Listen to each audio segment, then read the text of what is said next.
Mbote na bino nyonso abonné fidèle ya Bianca Gola officiel. Galbi ko France na yaka awa na Bianca Gola officiel parce que Bianca Gola officiel ezali moko ba chaîne oyo lobelaka les padres. Ezali moko ba chaîne oyo bato nyonso lobelaka les padres bazalaka l'aise. Kita kitoko na vandi bien. Pona kolobela bino bato yo kosala makita pona kotonga les padres. Tala lelo yo kindoki yo sepina miso ya bato. Complot ya sorcière en tête na mo ibu et puis na adjoint na ye de mer nio se mina poissa boko linga ka ba boule pour combattre bato ba soutenaka les pas de faire rigola jusqu'à quand makambo ko sila mukolo nini mukoni makambo ko sila jalousie ya ibu et puis jalousie ya ba adepte na bato nyonso oyo apesa bango kindoki na réalisation bébé gola ba audio o ezali wana en tout cas ngana ko bomba eloko te okotia ngo wana ndoki sika zali akoyoka mongo na ye akoloba a tala ndenge kontro na biso e bina biso abatu bakangi biso bandoki to kangi bino bébé gola tia liboso. Tout ce que nous faisons là, ils savent très bien que c'est facile aussi qu'eux ils peuvent faire. C'est-à-dire quoi? Aller streamer, aller télécharger et regarder la vidéo pour faire augmenter les vues. Le problème c'est quoi? C'est la popularité d'abord, avoir beaucoup de fans. Fally, il est majoritaire d'abord au Congo. Au Congo, il y a des... Moi je cite même les grands là. Tous les grands là, à l'époque c'était Weranson qui avait la popularité. Tu vois? Depuis 2006, 2017 jusqu'à aujourd'hui là c'est Fally. Au Congo, d'abord, c'est Fally qui est plus populaire partout dans des provinces, partout. C'est Fally le numéro 1 qui est populaire. Si tu viens en Europe ici, Fally a beaucoup de fans. Faire est minoritaire. Faire n'a pas beaucoup de fans. Même s'ils font comme nous là, pour arriver à un nombre de vies là, c'est pas facile. Vous avez vu comment nous on a fait. Et pour nous d'abord, nous sommes nombreux. Et ils savent bien qu'il faut faire comme ça. Vous croyez que s'ils étaient intelligents, dès qu'à l'heure là que nous, on regardait notre vidéo pour augmenter les vues, toi tu ne sais pas qu'ils étaient partis là-bas pour faire augmenter leur vie de par hasard. Parce qu'il y avait... C'était si quelqu'un aujourd'hui ça devient c'est combien là. Ils cliquaient leur chanson pour augmenter les vues de par hasard. Mais ils sont minoritaires, même s'ils font quoi là, ils ne peuvent pas arriver à un certain nombre. Les 1 million que vous avez vu qu'ils ont fait sur acoustique là, c'est nous les Warriors. Les Warriors aussi ont participé parce qu'on voulait voir c'est quoi au juste ce que Fer voulait faire sur son live là. Moi aussi j'étais entré par erreur. Tu vois, c'est pour cela ils ont fait les 1 million. Mais si, comme c'est moi, nous on regarde pas leurs clips, ils peuvent jamais faire 1 million de vues dans 2 jours. Ils peuvent jamais. Même si, parce qu'ils sont minoritaires. Fer n'a pas beaucoup de fans. Fabregas d'ailleurs, moi ça m'étonne comment il fait ces vidéos là au moment qu'il n'a pas beaucoup de fans. Il a beaucoup de fans au bled au Congo là-bas. Au Congo, il a un peu de fans au Congo, mais pas même au niveau des bins affiliés actuellement. Mais là, moi je me pose la question, ces fans là sont beaucoup à Kin. Et à Kin l'internet n'est pas facile, c'est pas un cadeau à tout le monde. Mais comment ils trouvent ces vies là? Tu vois? Donc c'est comme ça. C'est triste, franchement. C'est triste. Mais même s'ils prennent nos stratégies là, et ils sont minoritaires mon frère. Nous on a souffert pour arriver à 1 million là. Maintenant ils sont petits, en Europe ici ils sont petits, au Congo ils sont petits. Fally est plus majoritaire que eux tous. Ah.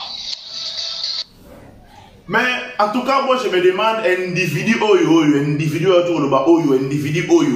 C'est-à-dire yo oza monsieur YouTube ne yo pona okoma kosala contrôle la vie à bato to ya soto nini. Soki bino, soki yo no le biona ke bino ba warrior, soki banani bino ba warrior, bokene kotala on acoustique. Mais la raison est simple.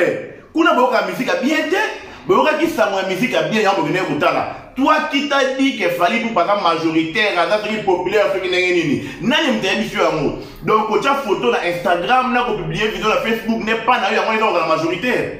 Mais ça c'est dit, et ça vraiment pas n'importe quoi oyo.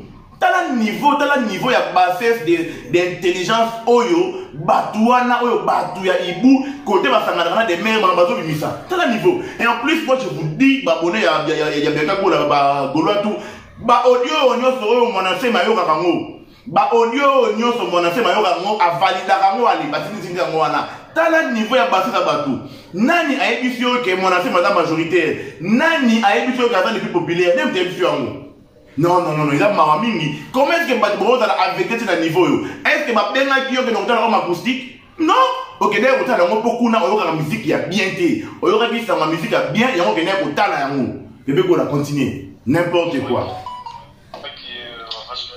Fali il est aimé en Afrique. Le seul pays qui aime beaucoup Fali en Afrique c'est la Côte d'Ivoire. Donc je crois même pas que c'est les Congolais qui achètent le plus de musique de Fali. C'est plutôt les Ivoiriens et les Camerounais qui aiment beaucoup Fali. Nous sommes là juste pour critiquer. Mais bon. Naleli hein. En tout cas, Congolais ne fait pas faire comme Mawana ou Duaboui. Tala artiste oyo vanda kabena nda ko bete petolo ke nyanga na ka fana te nyandi balobi ke ba Congolais bo ngana bino ete azana aimé na Côte d'Ivoire ya moto senga na makoso amek bakayoko bozo yebo tike kuna na Côte d'Ivoire bozo yebo kene kuna aka pesa ka fat bozo yebo kene kuna tala niveau tala ndenge individu oyo a dénigrer biso ba Congolais tala ndenge individu oyo a négliger bino bana bandel ko ta tolo ke to lingara bino bana balemba bana partout tala de ba négliger bino ba bi ke Congolais lingara ne yete Congolais to mani musique te ba lingara bongi na Côte d'Ivoire mais bozo yebo comme c'est ivoirien bozo yebo kene kuna to lembaye donc c'est-à-dire exemple ya mabe ya musique ya Congo eza ibu bozoye comme le que na Congo ba lingara kete bozoye beaucoup musique ivoirien c'est simple tu bailler déjà play bébé gola.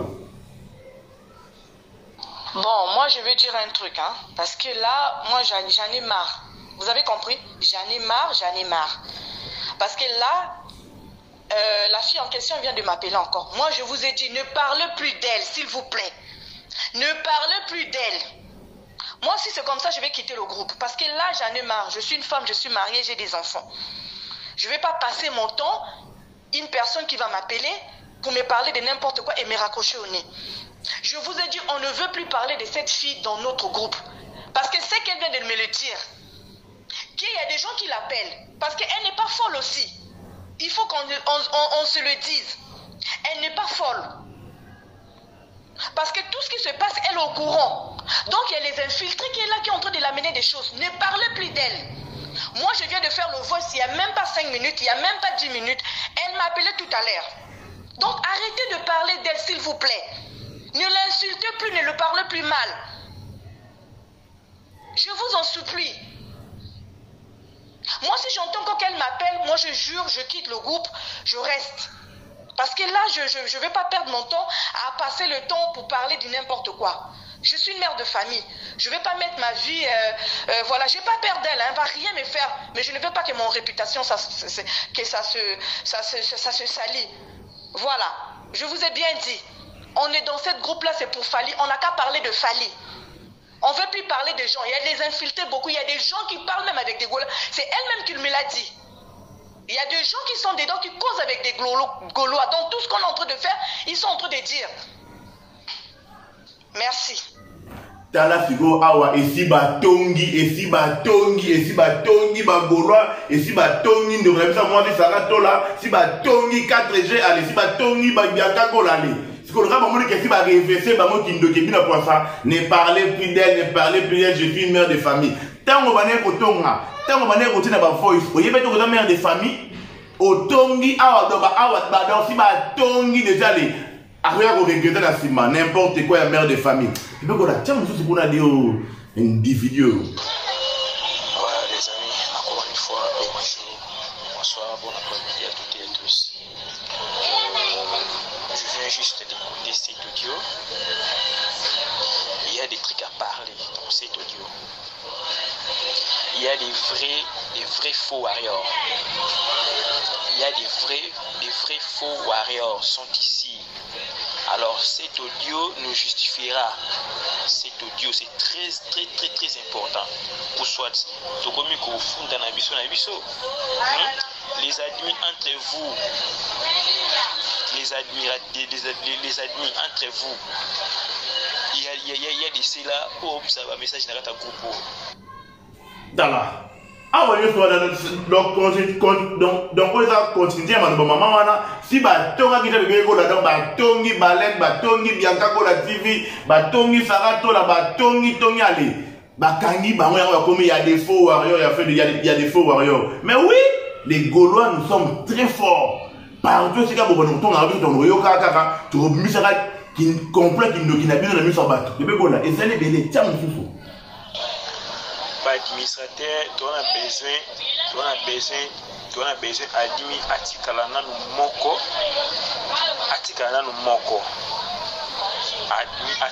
moko on a un mois pour travailler, un mois administrateur moko, après un mois tu changer, total non c'est pas foot d'information ko bima.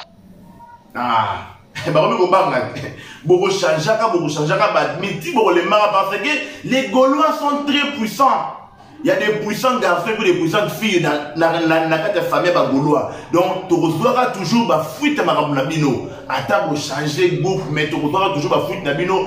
Peut-être que réfléchir ça va toujours. Ah, continue. Oui, bonsoir la famille. C'est le Warrior Johnny depuis le Gabon.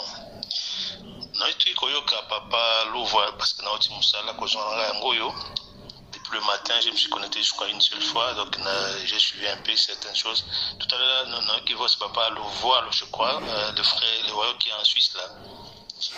Le Bella pour ceux qui vendent, ceux qui décident, ceux qui mouvement, ceux qui companza groupe, s'il vous plaît.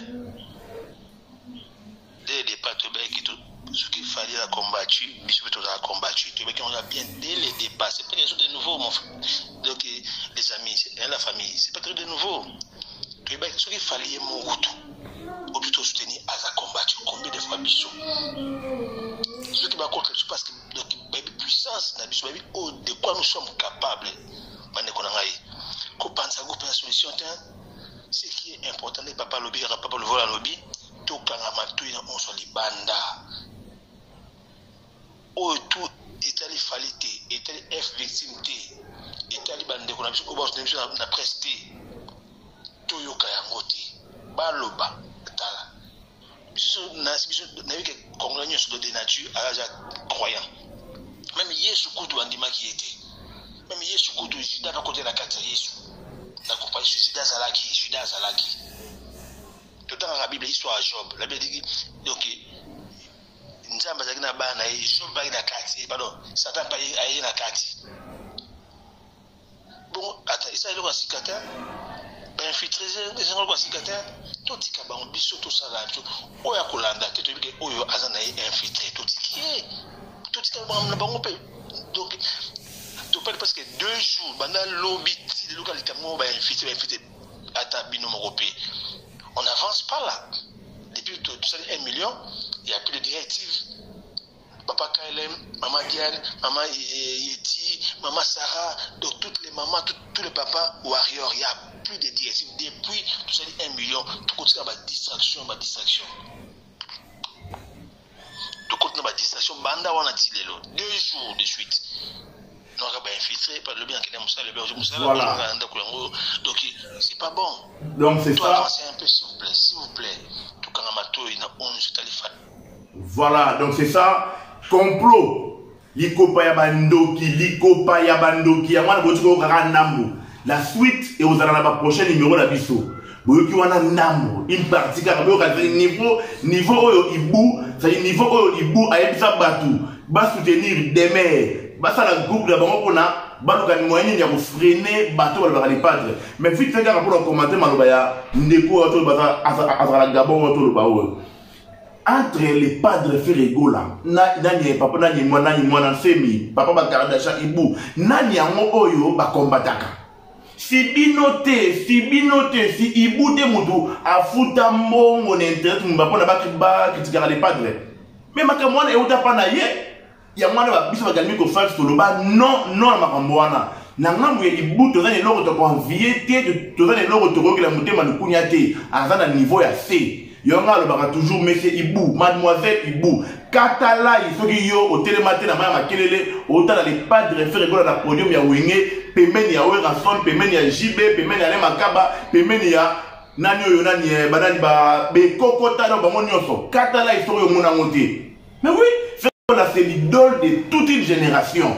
5e génération, on a numéro 1 idole et ça fait rigola. Yo en viaye, yo on a fanatique ya Wenge Ibu, on a fanatique ya Wenge 4x4. Na Wenge on a fait rigola à bêta. Donc yo au tellement donc yo et comment les gens qui au tellement na ça pour dire on a battu maintenant qu'on envier ba JB ba ouais racine il y a époque on a na faire na pour dire on va nous bina yo donc envier. Donc, on a fanatique à faire rigolo, nous avons ça de savoir. Alors, pourquoi les loyaux, au salimani, au dimanche bon à basket, au dimanche bon à jean, le savon tout la facilité à Paris, au comment biloba loba, mawamini. Alors, vous allez brancher, on a bien qu'à l'officiel, vous aurez toujours, coordonner, vous aurez toujours, complot, sur ça, on a pour ça, contre les bateaux de les padres. Nous avons rebattu la bise, on va les padres parce que nous soutenir une bonne cause. Tu as la moutouma l'amour. Tout ça toujours en bonne santé et pour ça la bien mingi dit aussi qui crée magie grand frère la personne mot de vos alliés tout ensemble na personne mot na Berado le prince des Zamunda papa na Warren papa na Shilo papa na Priscilla na Princilia pesa na mama c'est ka kuji ba mbote belé na pesi mbote na Lydie pression na Suisse na pesi mbote si vos alliés tout ensemble en tout cas les deux jours anniversaire na yo. Joyeux heureux anniversaire Lydie Pression à Suisse. Jour hôtel émission yo. Et ça les jour anniversaire na yo. Vous allez toujours bien Claude Lukebakou l'homme de jugement. Motena Binotou et ça l'ara bien Shérif Kachiko. Image de la terre. Je vais en avoir son mot. Bébé Gola. Tout aussi ça.